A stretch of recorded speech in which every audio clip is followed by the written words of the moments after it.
Buenas, vamos a proceder a resolver el problema número 5 de flujos dominados por viscosidades prácticamente unidireccionales. Aquí tienen el enunciado. Dice, el interior de una cavidad bidimensional de longitud L y de altura D, bueno, no H, ¿de acuerdo? H, que es mucho menor que L, e infinita en la dirección perpendicular al papel, ¿de acuerdo? Circula un líquido aquí dentro de viscosidad mu y de densidad tendrá ρ, y se mueve debido a que la pared de abajo se mueve en esta dirección, en la dirección X, ¿de acuerdo? Lo que me pide es, suponiendo que las fuerzas viscosas son dominantes en el movimiento casi unidireccional, perfil de la componente X de la velocidad. Fuerza por unidad de longitud en dirección Z, que hay que ejercer sobre la placa para que ésta se mueva a velocidad constante v, y condiciones que se deben de cumplir para que la solución sea válida, es decir, para que las fuerzas viscosas pues sean en efecto dominantes, ¿de acuerdo? Muy bien, pues nada, ya sabemos que para que las fuerzas viscosas sean dominantes, ¿vale? Pues tienen que cumplirse una serie de requisitos, entre ellos, para que el término convectivo sea despreciable, pues Reynolds por H partido por L debe ser mucho menor que 1, y para que en general el término temporal sea también despreciable frente al viscoso, pues Reynolds por el Strúhal por H partido por L es mucho menor que 1. En nuestro caso, nada varía con el tiempo, luego el Strúhal es exactamente 0, esta será la condición que habrá que comprobar al final. ¿De acuerdo? Bueno, este flujo es curioso porque, claro, L es enorme frente a H. Entonces, si uno mirase la parte central, pues uno podría entender que aquí tiene la placa superior, aquí tiene la placa inferior, esa es la dirección axial X, la perpendicular es la dirección axial Y, y que el efecto del movimiento del arrastre de la placa de abajo a una velocidad v, pues generaría, ¿verdad? Uno tendería a pensar que aquí se genera pues un perfil de Couette, ¿de acuerdo? Algo parecido a esto que tenemos aquí. Esto es un perfil como el de Couette que vimos en clase, ¿vale? Pero claro, si el perfil es el de Couette, ¿vale? Hay un flujo neto que se va desplazando hacia la derecha. Pero bueno, si uno mira el objeto, pues el objeto está cerrado por aquí a la derecha y cerrado por aquí a la izquierda. Mientras esto se mueve, pues no puede haber flujo neto a la derecha. ¿Se dan cuenta? El flujo neto aquí tiene que ser 0. De hecho, si uno coge un volumen de control, esta es la caja, ¿de acuerdo? Esta es la parte de abajo que desliza hacia la derecha a velocidad v. Y uno coge un volumen de control de tal forma que la primera parte de la placa del volumen está pegada a la parte izquierda de la caja. Pared superior, pared inferior. Y aquí abro, ¿de acuerdo? A una distancia genérica X, cualquiera, y aplico la expresión de la conservación de masa en forma integral a ese volumen de control, que como ya saben es derivada con respecto al tiempo, la integral del volumen de control de ρ diferencial de v, más la integral sobre la superficie de control de ρ v menos v de control por n diferencial de s es igual a 0, donde mi problema es estacionario, y además mi volumen de control está quieto, todas las superficies, pues ahí tendríamos, como es un líquido, la densidad desaparece, ¿verdad? Porque está igualado a 0, me queda que la integral sobre la superficie de control de v por n diferencial de S tiene que ser igual a 0. Y esas superficies, si quieren ustedes, serán la superficie superior 1, 2, 3 y 4. Esas serían las 4 superficies, ¿vale? Pues habría que integrar sobre S1 más S2 más S3 y más S4. ¿Pero qué es lo que ocurre? Pues ocurre que S1, S2 y S3, 1, 2 y 3, están en contacto con la pared. Luego V por N es 0. Y de tal forma que la ecuación de conservación de masa lo que me dice es que la integral sobre esa superficie 4 genérica, posicionada a una distancia completamente arbitraria x, que lo mismo podía estar aquí, ¿de acuerdo? De v por n, tiene por diferencial de s 0. ¿Eso qué es lo que me dice? Que el caudal que atraviesa la superficie 4 es 0. ¿Se dan cuenta? ¿Se dan cuenta? Es importante aplicar aquí la ecuación de volumen, de conservación de masa en forma integral para obtener que el caudal que atraviesa la superficie 4 es 0 y la superficie 4 es genérica en cualquier punto, en cualquier punto. Por lo tanto, el caudal por unidad de anchura en la dirección perpendicular al papel que atraviesa cualquier sección X es 0. ¿Se dan cuenta? Tiene que ser 0. Porque si no se violaría la ecuación de conservación de masa. ¿Y eso cómo es posible si lo único que ocurre es que se mueve la pared hacia abajo? Pues hombre, piensen que la pared hacia abajo, la pared hacia la derecha se intenta llevar fluido a la derecha. ¿Pero qué? Como el caudal tiene que ser 0, tendrá que generarse un flujo en la dirección contraria que contrarreste al que quiere llevarse a la película. ¿Y por qué se genera ese flujo en la dirección contraria? Pues porque al empujar hacia la derecha subirá la presión aquí y bajará la presión en la zona de la izquierda. De tal forma que al empujar el arrastre fluido hacia la derecha, sube la presión aquí, baja a la izquierda y se generará también un flujo de Couette en sentido inverso. De tal forma que hacia la izquierda pues se generará un flujo de Couette en sentido inverso. De tal forma que el caudal hacia la derecha que intenta llevar, de Poiseuille, no de Couette, discúlpenme, un flujo debido a la diferencia de presiones, de Poiseuille. De tal forma que el flujo de Couette tiende a llevar hacia la derecha, tiene que estar compensado por un caudal que el flujo de Poiseuille lleve hacia la izquierda. ¿Se dan cuenta? Esa es la única opción para que el caudal en cualquier sección sea 0. Obviamente esto falla al final porque tenemos paredes. Pero como L es enorme, salvo en estas regiones cercanas al final, se tiene que verificar que aquí tenemos un Poiseuille y un Couette que están enfrentados uno contra el otro, de tal forma que el caudal neto que atraviesa la sección sea 0. ¿Se dan cuenta? Esa es la explicación de cómo es el flujo. ¿Y cómo se calcula? Pues muy fácil, flujo unidireccional compuesto por Couette y Poiseuille. La ecuación que habría que resolver sería 0 es igual a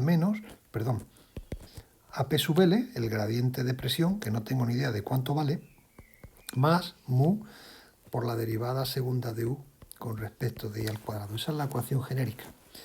Si yo la integro dos veces, como hicimos antes, la viscosidad es constante, pues me queda que la velocidad U es igual a menos P sub L dividido por 2 mu por I al cuadrado más A por I y más B. ¿De acuerdo? Hemos integrado la coordenada transversal I, ¿de acuerdo? En esta. Vale, hemos integrado en I. Necesito dos condiciones de contorno. Y esas condiciones de contorno son en I igual a 0, tengo que la velocidad es la de la placa, U debe ser igual a V. Sin embargo, en I igual a H, la velocidad es nula. ¿De acuerdo? Bueno, pues en I igual a 0 la velocidad igual a V significa que la constante B vale V, y en I igual a H la velocidad vale 0, pues significaría que 0 es igual a menos P sub L partido por 2 mu por H al cuadrado más A por H más la otra constante, que es V. De tal forma que aquí sale que A es igual a P sub L partido por 2 mu por H menos V partido por H. ¿De acuerdo? Bueno, pues ahora cojo esas tres y escribo el campo de velocidad. U sería igual menos P sub L partido por 2 mu por I al cuadrado más A por I. Tiene dos partes. P sub L por H partido por 2 mu por I y menos V por I partido por H. Y finalmente más la constante B. Bueno, pues si yo lo ordeno,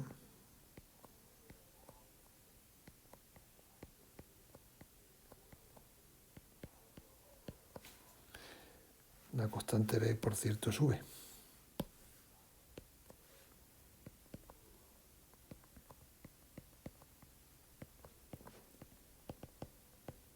¿De acuerdo? Me queda efectivamente que el campo de velocidades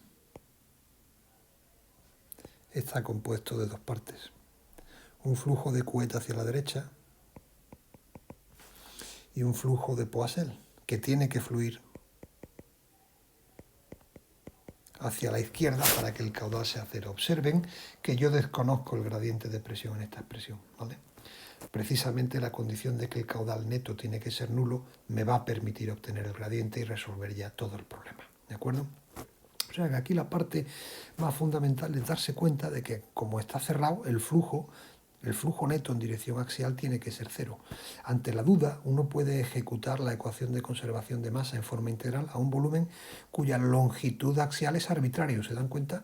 Y lo que se obtiene es que para cualquier posición de esa superficie 4, bien sea cerca o bien sea lejos, el caudal por unidad de anchura tiene que ser nulo.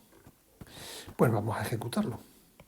El caudal por unidad de anchura no sería nada más que la integral entre 0 y... ¿Cuánto vale el espesor? ¿H o L? H. Entre 0 y h de u por diferencial de i, que tiene dos partes. La parte de Couette pues sería p sub l partido por h al cuadrado, partido por 2 nu, integral entre 0 y h de la variable chi por 1 menos chi por diferencial de i, más la integral entre 0 y h de v por 1 menos chi por diferencial de i. En ambos casos de integrales divido por h y multiplico por h, ¿vale? Y esto lo que me queda es p sub l por h al cubo partido por 2 mu por la integral entre 0 y 1, ¿verdad? Cambio la variable, 1 menos chi por diferencial de chi, más h por v por la integral entre 0 y 1 de 1 menos chi por diferencial de chi. Si yo integro, obtengo que el caudal primero me va a quedar p sub l por h al cubo partido por 12 mu, ¿vale? Que es el de Poiseuille. Y la segunda, si quieren, la hacemos, pues sería h por v, que multiplica la integral de diferencial de chi, ¿de acuerdo? Entre 0, la integral de diferencial de chi entre 0 y 1 es 1, menos la integral de chi por diferencial de chi es chi al cuadrado partido por 2, que es un medio, y me da el caudal de Poiseuille. Perdón, de Couette.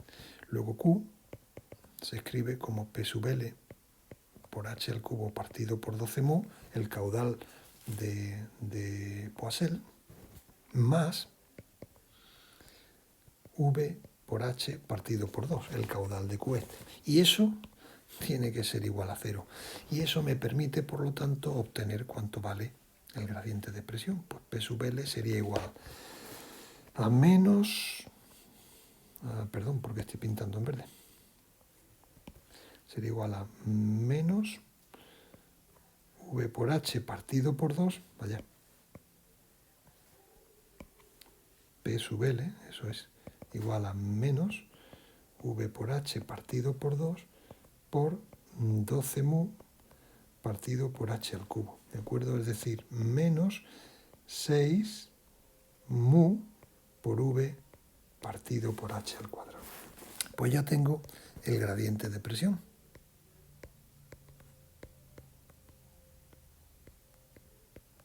¿Vale? Pues si ya tengo el gradiente de presión, ya tengo todo. En concreto ya tengo el perfil de velocidades. ¿Dónde está mi perfil de velocidades? Aquí. ¿De acuerdo? Pues nada, el perfil de velocidades U será igual a menos 6 mu por V partido por h al cuadrado, que multiplica a h al cuadrado partido por 2 mu, ¿vale? Por chi por 1 menos chi, más v por 1 menos chi. Ya lo tengo. Pues aquí operando el h al cuadrado, el mu, y me quedaría, por lo tanto, que u es igual a menos 3, ¿no? Menos 3 veces v por chi por 1 menos chi más v por 1 menos chi. Sacando factor común, el 1 menos chi, pues finalmente obtengo que el campo de velocidades es v por 1 menos chi, factor común del segundo término, que es 1 menos 3chi. Muy bien, pues ya tengo el campo de velocidades. ¿Vale? Todo es conocido. ¿Qué más nos piden? Fuerza por unidad de longitud en dirección... Perdón, fuerza por unidad de longitud en dirección z que hay que ejercer sobre la placa inferior para que se mueva con velocidad v, es decir, me piden la fuerza a lo largo del eje X. ¿Vale? Pues lo que voy a hacer es calcular, me piden fuerza en dirección X, que hay que hacer sobre la placa inferior. Pues lo que voy a hacer es calcular el esfuerzo en dirección X que hace el fluido sobre la placa inferior, ¿de acuerdo? ¿Por qué? Pues porque si calculo el esfuerzo que el fluido hace en dirección X sobre la placa inferior, será por acción y reacción igual a menos el esfuerzo que la placa realiza sobre el fluido, ¿de acuerdo? Muy bien, pues eso sería igual a, como siempre, el esfuerzo hay que escribirlo en términos del tensor de esfuerzos del fluido, multiplicado por la normal en la superficie donde lo quiero calcular y en mi caso, pues proyectado en la dirección X, ¿de acuerdo? ¿Cuánto va la normal? La placa es la placa inferior. Entonces, para saber las fuerzas de algo sobre la placa, elijo la normal que pincha al que hace la fuerza, en este caso al fluido. Por lo tanto, la normal no es más que el vector E sub i.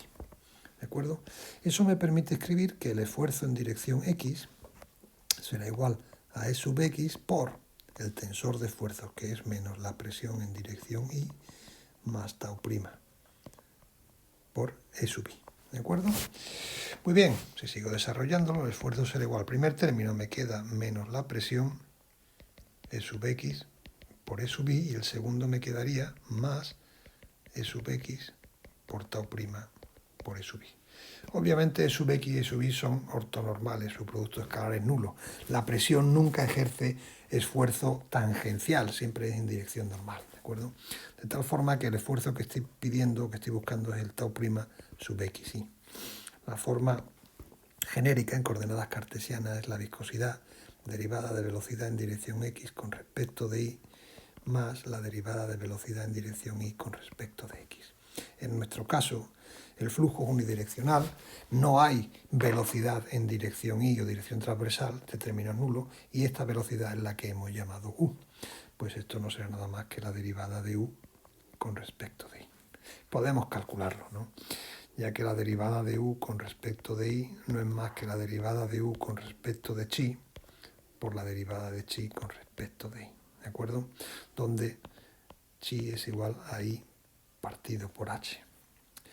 Luego esto será igual a 1 partido por H por la derivada de U con respecto de chi. Pues nada, me quedaría V partido por H por derivada del primero, que es menos 1 por el segundo, más el primero por la derivada del segundo, que es menos 3. Es decir, V partido por H por menos 1 más 3 por chi, quedaría menos 3 menos menos más 3 por chi, si no me equivoco, es igual V partido por H que multiplica 6 chi menos 4, ¿no? Menos 4, si no me he equivocado. Bueno, pues esa es la derivada. Por lo tanto, puedo escribir que el esfuerzo que hace el fluido sobre la placa inferior en dirección axial es mu por esa derivada. Pues será igual a mu por V partido por H por 6 chi menos 4. La placa es la placa inferior. Luego todo este resultado habrá que en I igual a 0, o lo que es lo mismo, variable chi igual a 0. De tal forma que ese esfuerzo en la placa inferior, en chi igual a 0, pues es igual, el chi vale nulo, pues menos mu por 4v partido por h. Obviamente es un esfuerzo negativo, ¿vale? Fíjense que la coordenada x es positiva hacia la derecha. Yo estoy tirando hacia la derecha, pues el fluido se opone, hace un esfuerzo en dirección contraria. ¿De acuerdo? Tiene sentido. De ahí el signo negativo. Muy bien, si ese es el esfuerzo que realiza el fluido sobre la placa, ¿de acuerdo? Yo tendré que realizar, piensen en esto. Este será mi trocito de placa, ¿vale? Que yo quiero que se desplace a velocidad v. El fluido ejerce un esfuerzo en dirección negativa, de valor mu 4v partido por h. Pues para que la placa se mueva a velocidad constante, obviamente yo necesito hacer un esfuerzo de la misma intensidad, pero en el sentido contrario. ¿Se dan cuenta? Así la suma de esfuerzos será igual a 0. Bueno, pues si este es el esfuerzo en dirección X positiva que yo tengo que hacer sobre la placa, la fuerza total que haré o que necesitaré hacer sobre la placa, esa fuerza por unidad de longitud en dirección z, de ahí el índice, será igual a la integral a lo largo de toda la longitud de la placa, que es L mayúscula, la parte que está en contacto con el fluido, ¿verdad? L mayúscula, integral entre 0 y L, de ese esfuerzo que yo tengo que tirar, el rojo, que es en dirección positiva, pues mu por 4v partido por h, por el diferencial de longitud de placa en sentido de x, que sería el diferencial de x. Como el esfuerzo es constante, pues esto no es más que 4v por mu partido por h y por l. Esa sería la fuerza por unidad de longitud en dirección z, ¿de acuerdo? Que yo he de ejercer sobre la placa en dirección axial x para conseguir que ésta se mueva a velocidad constante. ¿De acuerdo? Muy bien. Última pregunta. Condiciones que deben de cumplirse para que las fuerzas viscosas sean dominantes. Pues son estas dos de aquí. Esta y esta. En nuestro caso el problema es estacionario, luego el estrujal es 0, esta se satisface. Hay que verificar esta de aquí. Reynolds.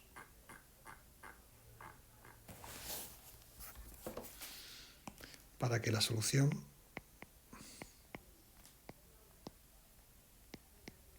sea válida, Reynolds por h partido por L sea mucho menor que 1. Ya sabemos que el Reynolds es igual a ρ por una velocidad característica por la separación o la anchura del canal, que sería h partido por mu por h partido por L. ¿Cuál es la velocidad característica que se genera en el flujo? Hombre, a ver, aquí tengo la expresión de la velocidad. Está claro que estas cosas van a ser de orden unidad. Luego el Reynolds, como mucho, va a tener una velocidad característica que va a ser del orden de v, ¿de acuerdo? Oiga, es que yo soy,